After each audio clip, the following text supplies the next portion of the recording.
Delhi NCR में दम घोटती हवा के चलते रविवार को ग्रैब के सबसे आखिरी कदम चरण 4 को लागू कर दिया गया। खास बात यह है, शुक्रवार को जब AQI 468 था तब ग्रैब 4 को नहीं लागू किया गया, लेकिन रविवार को जब 464 AQI हुआ तब इसे लागू किया गया। Commission for air quality and management ने ये फैसला लिया है। नई पाबंदियों के मुताबिक जरूरी सामानों से जुड़े और LNG और CNG इलेक्ट्रिक ट्रकों को छोड़कर दूसरे ट्रक दिल्ली में नहीं चल सकेंगे। NCR से वही गाड़ियां एंट्री कर सकेंगी जो इलेक्ट्रिक, CNG, BS6 डीजल होंगी। हाईवे, सड़कें, फ्लाईओवर, पाइपलाइन आदि का निर्माण नहीं हो सकेगा। सरकारें इमरजेंसी से जुड़े कदमों पर फैसला ले सकती हैं, जैसे ऑड इवन लागू करना, दफ्तरों में 50% कर्मचारियों के साथ चलाने का फैसला। पूर्वानुमान के मुताबिक आने वाले समय में प्रदूषण की स्थिति में सुधार होने की संभावना भी नहीं दिख रही है। पिछले साल ग्रैब 4 3 नवंबर को लागू किया गया था और 6 नवंबर को इसे हटा लिया गया था। प्रदूषण के चलते दिल्ली सरकार ने नर्सरी से क्लास 5 तक की क्लासों को 10 नवंबर तक बंद कर दिया है।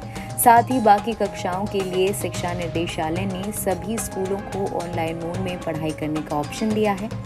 जो स्कूल फिजिकल मोड पर नहीं चलाए जाएंगे, उनके टीचर को स्कूल आना होगा और नियमित तौर पर ऑनलाइन क्लास लेनी होगी। सभी स्कूलों को कहा है ये फैसले की जानकारी पेरेंट्स को दे दें। इससे पहले प्राइमरी क्लास 3 और 4 नवंबर को बंद कर दिए गए थे।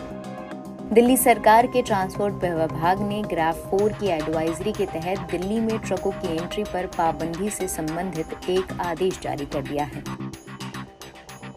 ये आदेश रविवार देर शाम से लागू कर दिया गया। ट्रांसपोर्ट विभाग की इन्फोर्समेंट विंग की सभी टीमों को बॉर्डर पर कड़ी की चेकिंग करके ये सुनिश्चित करने का आदेश दिए गए हैं कि इन पाबंदियों को पूरी सख्ती से लागू किया जाए, ताकि दिल्ली में अनावश्यक गाड़ियों की एंट्री को रोका जा सके। दिल्ली से दूसरे राज्यों में रजिस्टर्ड लाइट कमर्शियल व्हीकल्स पर भी नियम लागू होगा। केवल इलेक्ट्रॉनिक, CNG और BS6 डीजल वाली गाड़ियां ही चल सकेंगी।